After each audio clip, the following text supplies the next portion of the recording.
દીકરી મળવા આવી હોય ને તો એ બેસે નહીં બાપ. સુરતમાં ડોક્ટરે કહ્યું હોય કે બેન આરામ કરવાનો છે મહિનો દિવસ. હવે એ સુરતમાં તો આરામ થાય નહીં, કરવું શું? ગામડે આવે અને ગામડે આવે પિયરમાં તો જોવે કે ઓહો મારા બાના તો ઘઉં સાફ કરવાના છે, મકાન સાફ કરવાના છે. આવી છે શું કામ? આરામ કરવા. ઘર સાફ કરે છે, વાસણ સાફ કરે છે. દીકરીનું પાત્ર અદભુત છે. ત્યાગની મૂર્તિ, બલિદાનની મૂર્તિ. બાપ અરે દીકરો તન છે તો દીકરી મન છે. ભગવાન સાહેબ દીકરી બાપનું મન છે. મારા વડીલો દીકરીને ઘરના એક એક ખીલીની પણ ખબર હોય, એક એક વસ્તુની પણ ખબર હોય. કઈ વસ્તુ ક્યાં પડી છે તરત જ બેનને કહો ને, બેન દોડી ગયા. મારા બાપુજીને કેવું શાક ભાવે છે, મારા બાપુજીને કેવી રોટલી ભાવે છે, મારા બાપુજીને ચા કેવી ભાવે છે, મારા બાપુજીને શું આદત છે. દીકરીને બધી ખબર. પિતાજી વાડીએથી આવે ને ખાટલો ઢાળી રાખે, પાણીનો લોટો ભરી રાખે, લ્યો પપ્પા. અને દીકરી બાપ આમ જો માથે જુવારનો ભારો લઈને જરીક આમ ડેલીની સામે આવે ને તો દીકરી દોડે હો. ડેલીની બહાર જે પિતાના પાસેથી ભારો લઈ લે અને ડેલીના ખાના મૂકી અને તરત ખાટલો ઢાળીને બાપાને પાણી આપે. જો બાપુજી પાણી પીવો. તરત તો તરત રસોડામાં જઈ સરસવાની મીઠી ચા બનાવે. બાજુમાં બેસી અને જાણે ભાઈબંધ ન હોય એવી મીઠી મીઠી વાતો કરે. અને બાપ અને દીકરી વચ્ચેનો કેવો પ્રેમ! ઓહો! બાપ મનની વાત બેનને કરે અને બેન મનની વાત બાપને. આ દીકરી જયારે જાય ને ત્યારે અડાભીડ બાપ આંખમાંથી આંસુ બંધ નથી કરી શકતો. શું કામ? બાપ અને દીકરીને એટલો પ્રેમ છે.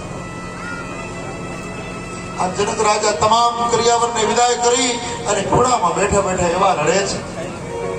જનક જેવો વિદ્વાન જ્ઞાની હે. અરે ગીતા વાંચો, ગીતામાં લખ્યું છે કે હે રાજાઓમાં જનક હું છું. ભગવાને વિભૂતિ યોગમાં કહ્યું રાજસ્ય જનકાદયા, રાજાઓમાં જનક હું છું. આ જનક જેવો જ્ઞાની વ્યક્તિ જો પોતાની દીકરીની વિદાયમાં રડતો હોય તો આ દીકરીનું પાત્ર કેવું છે મારા બહેનો? આપણી દીકરીઓ આવે ને ત્યારે આ કથા આપણી રૂડી લાગે છે. આ દીકરી સારી હે, આ દીકરીઓ બધી આવી છે ને આપણી કથાની શોભા વધી છે. તમે તમારા પિયરમાં લગ્ન કરે પ્રસંગ કરજો ભાઈઓ. જે પ્રસંગમાં દીકરીઓ ન આવે ને એ પ્રસંગ આપણે અધૂરો લાગે. 2000 ની સાડી પહેરી હોય કે 5000 ની સાડી પહેરી હોય એ તરત જ પાટીને ખબરમાં ઘૂસી અને દોડતા એને વાર ન લાગે. અને એ તીર પહેરેથી ગમે ત્યાંથી લઈ આવે. પગ ઉપર પગ ચડાવીને બેઠા હોય આમ હમ જોવે ને તો દીકરી તરફ ચા બનાવી દે. આમ બાપાને બહાર ગામ જવાનો હોય તો સસલાના કપડા ઇસ્ત્રી ટાઈટ કરી દે. અમારું જ્યાં ઉદાહરણ બહેનો છે જિગ્નેશભાઈ, ત્રણે બહેનો મારા પરથી વિડીયો કોલ કરે, બાપુના દર્શન કરાવો.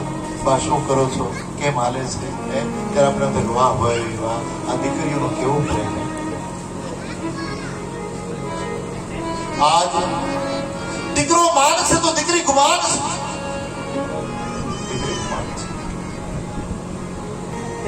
સડકો ઉઘાડા પગે ચાલતી હોય તો આપણે કહીએ ભાભી કેમ પગમાં ચંપલ નથી પહેરતા? આંખમાં જળસરી આવી જાય કે મેં બાધા લીધી છે, મારા ભાઈ ઘરે કારણો બંધાય કે મેં માનતા લીધી પીરતા ચંપલ નહીં પહેરું. ઓહો! ખાય પતિનું, પહેરે પતિનું, ઓઢે પતિનું, હારું કોનું કરે? મારા ભાઈના ઘરે કારણો બંધાય ને ઉઘાડા પગે ચાલે. જમવા આવે રસોડે ચોખા નથી ખાતી. શું કામ? ચોખાની બાધા. મારા બારે આવી ખીર જમાડી પછી ખીર ચોખા થાય. કોના માટે? પોતાના ભાઈ માટે. ત્યાગની મૂર્તિ હોય તો બેન છે, બલિદાનની મૂર્તિ હોય તો આ દેશની દીકરી છે. પોતાના ભાઈ માટે અને ભાઈને જોતા હોય મારું લાલો, મારું લાલો. એ કવિ તો બહુ સજવાનું